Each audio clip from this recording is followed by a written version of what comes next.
Hello everyone, Steve again. This time I am in Kettering, Ohio. And what you see behind me is the Rob Dyrdek DC Shoes Skate Plaza. This plaza was really a groundbreaking park when it first opened back in I think 2005, 2004, 2005 timeframe. It was built by Site Design Group. A lot of the obstacles here are modeled after real street spots, things you find at like Love Park, Pier 7 ledges in San Francisco, and a lot of other famous street spots. And so this obstacle, or sorry, this skate park was really just designed to be a street skate park. There's no transition whatsoever, which is amazing. You know, a lot of times I think concrete gets wasted on large amounts of transition, and it's not really balanced with street plazas, but this is one of a kind. And the thing I really like about it is there's lots of ledges, unlimited lines. Back when I was younger, I really liked there were stairs and handrails. I don't skate those as much anymore, but there's plenty of that too. And we'll check out everything in the park and give you an overview of what this plaza has to offer. So I'm going to start in the western or northwestern corner of the plaza, and what you'll see about this park throughout it is that it is very symmetrical. Almost everything in the park has a front side and back side version depending on your stance, and you'll see, like for example, this double set in front of me, there's a mirrored one on the other side of the park. So to just kind of kick things off, this section on the western side of the park has obviously this double set and quintubba slash ledge. A little bit tall to get onto. I'm going to start with the handrail though. This handrail kind of skates like a flat bar out. This thing is about 2 feet tall where you get onto it. It's probably more like waist high, 3 feet towards the middle area, and then you kind of have a down ramp as well along the side too. So you've got trick options over the rail as well as on the rail, and then plenty of space to get tricks over the double set. You also have a ramp down there that gets you some speed to get you over this. The double set flat area is about 6 feet long or so, so it is a relatively big gap. If you're not used to, or I should say long gap, if you're not used to skating that sort of thing, but you know, definitely gives you some potential for gap tricks. And then you'll see over here we've got a really tall kind of wall ledge.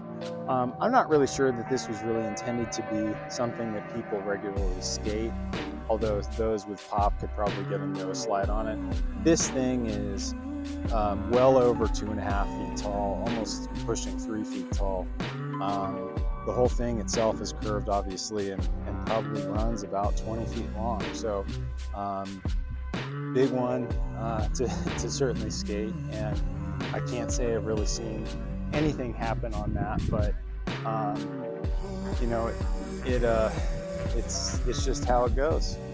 And then you've got these benches that I will say have been pretty well ground down at this point. Very rounded edges. These things are about 14 inches tall or so. Still skatable, but probably more used for manual pad type of tricks these days. They're about 8 feet long. You see a mirrored one down there, so you can connect all kinds of lines coming through. The one problem with this part of the park is that drainage is an issue. So you see this could easily be fixed by putting some gravel or something down where that grass is, but because the grass is kind of growing up already and it hasn't been trimmed effectively, it means that water can just pool rather than kind of drain off into the grassy area. So really something that the Parks Department needs to fix, but they probably don't really care enough to worry about something like that, or at least not at that level of detail. Now, the other section here are these additional ledges, same height. This is a bit interesting to carve around to because you don't have a whole lot of run-up room, but you can come off of these ramps that have down rails next to them. I'll show you what those look like in a minute. But one thing that I want to point out is that the Plaza has been rehabbed extensively as far as the ledges go, and they came in about maybe 10 or 12 years ago and cut out the rounded edges on a lot of the ledges so that they could then put in angle iron in this to be a bit of a more reliable edge. Definitely helps with grinding and slide tricks and things like that.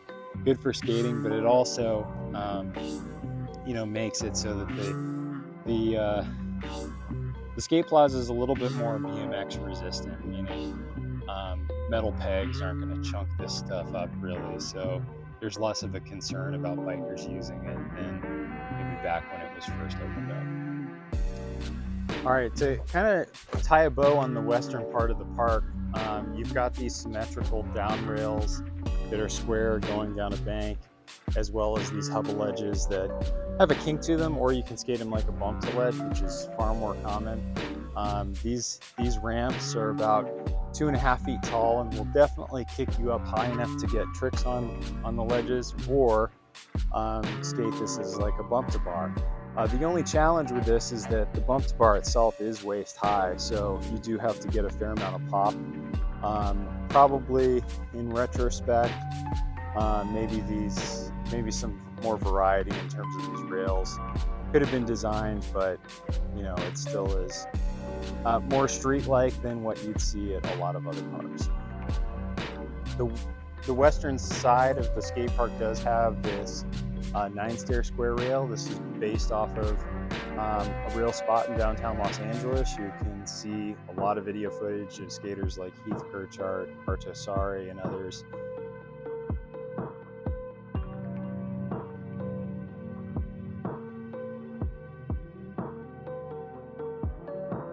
skating the rails.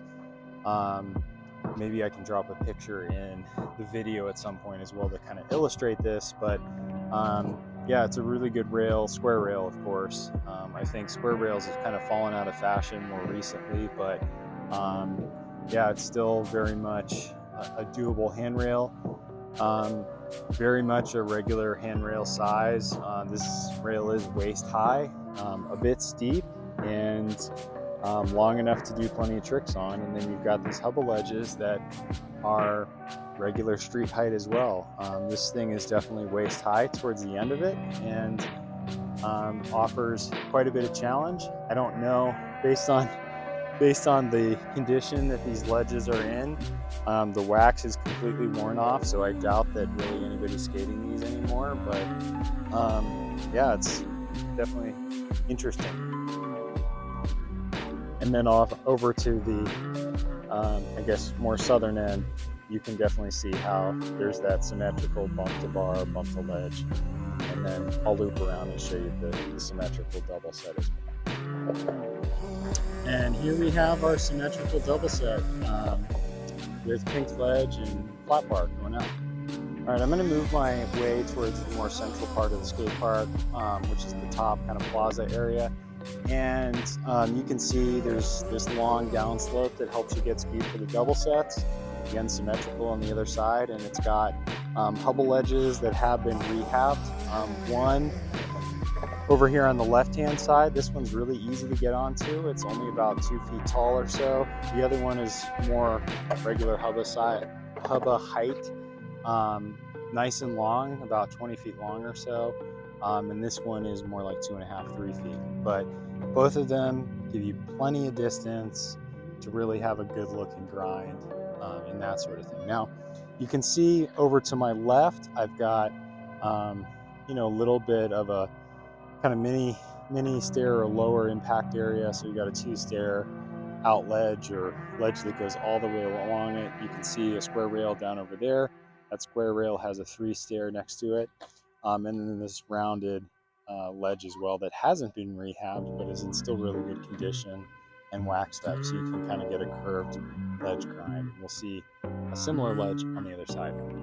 Before I get to the other symmetrical part of that downslope that I just showed, I just wanted to show a quick top view of the 9-stair rail. As you can see, it's big, quite a bit of impact, and quite a large distance. But yeah, it is a 9 stair, so it's going to have that element to it. Definitely not something I'm trying to drop down on anymore, but you know, you could if you were really looking to do that. There is looks like somebody also poured a curb and brought that in at some point as well, so we got that to skate. Now, as I move over back towards where we started, you can see just the symmetry happening with these ledges. So tall one this time, front side for regular skaters, and then a shorter one that's backside for regular footed skaters as well. So you can kind of get a sense that regardless of what stance you are, you've got a lot of different options to try different things. And then you see that curved ledge and 2-stair setup as well. Now the stair set kind of works like a manual pad in the sense that you can start over to the left here and go all the way across. So you can do up or coming in any direction. But it is a 3-stair down there versus a 2-stair right here. Now as we progress a little more centrally towards the park, we've got the start of some of the gaps. This gap has ledges going out across it. So there's all kinds of different options, whether you want to ollie up onto this one that's about 2 feet tall and then come over the little garden area into that manual pad section, or you've got another one out here that is a little bit longer, kind of goes out to that lower section. And you can see how that longer, like 3-stair rail works out. Kind of long, easy slope, flat bar. It's about 2 feet tall or so to get onto, so good starting obstacle if you're just trying to get comfortable with the rails here at the Skate Plaza. Another aspect of the top section here at the Plaza is this 12-foot by 12-foot square manual pad ledge. This thing is about 2 feet tall, so it is does require some pop to get onto, but is in really good shape. And obviously you can skate it from any direction with metal edges around the entire outside of it. And then as I kind of look more broadly, you see you've got ledges all along the perimeter of this top section. So you can start all kinds of lines and either keep going on ledges or hit one of the rails or go down one of the ramps or hubbas. Really up to you, but the idea is, you know, again, to mimic real street spots and have unlimited potential. Next thing I'll cover is the 6-stair rails. There's another one on the other side that's exactly the same as this one. So you can imagine you get this sort of mini hubba that can be front side or back side depending on the direction that you're coming from. And then this out ledge. Now the out ledge is tall. It's about 2 feet tall or so. And this one is not in very good condition. This one hadn't been rehabbed, but the one on the other side has been. So something to keep in mind. But the main obstacle here, the 6-stair rail, has plenty of potential, legit handrail to get onto. Maybe I can find a clip of me 50-50 and at some point drop that in the video as well, because it's from back in the day, but I've got that to show for myself. But needless to say, it's probably a little more mellow than what you find in the streets, but still great rail. Kind of mimics a spot at UC Davis in California. And there's been a lot of tricks done on that rail over the years. I'll put some of those clips in, or I'll try to anyway, so that you get a sense for how that matches. But this is a great 6-stair, super smooth run up. Landing's a little bit chunked up these days, but still plenty to work with.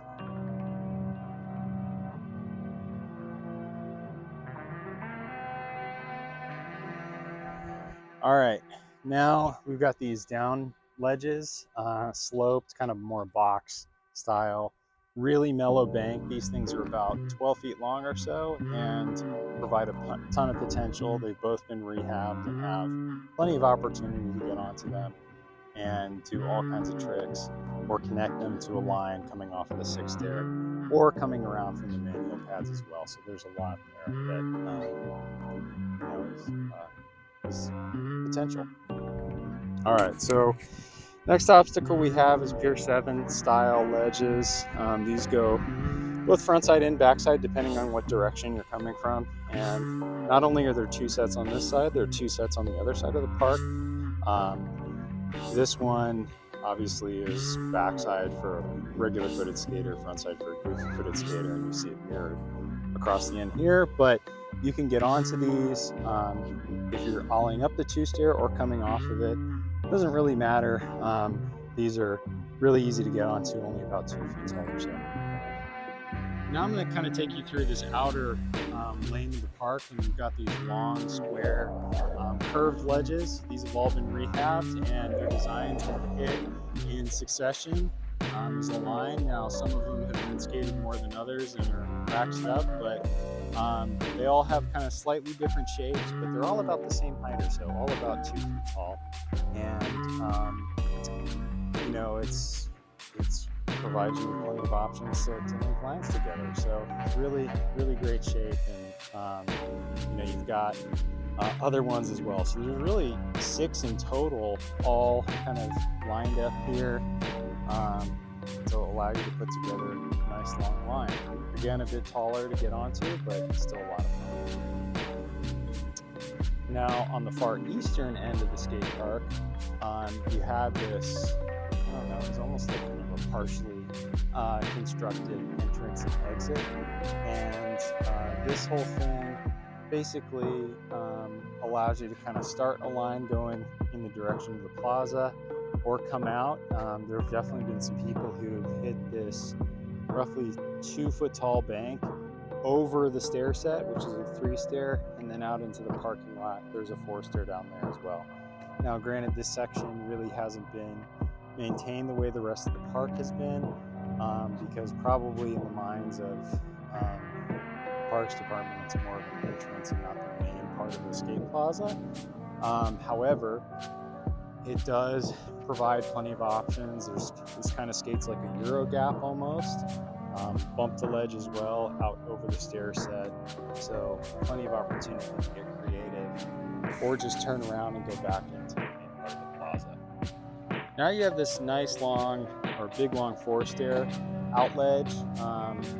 This thing is a lot of fun to skate, and you got this long rail as well, again to mimic street spots, and it's mirrored on both ends, as you can see. And once you get down this 4-stair, you've got kind of a flat ground area, some more ledges, and these out rails as well that you can get onto the ledge and hit the rails from both ends. The rails are about waist high. And then you've got kind of more like seating area style ledges around there. And then the central piece being I think that's an 11th stair, with square rail and hubs as well, because it's kind of the biggest part of the obstacle. And they've had contests on there and all kinds of stuff. Last part of the park is the 7 stairs, and these are pretty much the same dimensions as the 6-stair rails, but 1 step longer and still the same height and everything. But they do have these super long hubble ledges next to them as well, so those are really hard to get onto, about 3 feet tall or so, and extend out super long, but they are possible. And then of course you've got these down ramps as well, so a lot of potential here to do all kinds of different rail tricks, stair tricks, gaps, or skate the hubas, or even skate these as ramps and kind of launch off the ends of them. So a lot of opportunity here at the plaza.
so that does it for the Rob Dyrdek DC Shoe Skate Plaza here in Kettering, Ohio. I hope you got a sense for what this park is all about and saw everything you wanted to see. I'll take some laps around to kind of give you some other angles of the park, but that really does it. And yeah, if you have any questions about the park, I'll be happy to answer those in the comments. And hopefully, if you're in the Dayton, Ohio area, you'll come check out the plaza if you haven't already. Thanks for watching.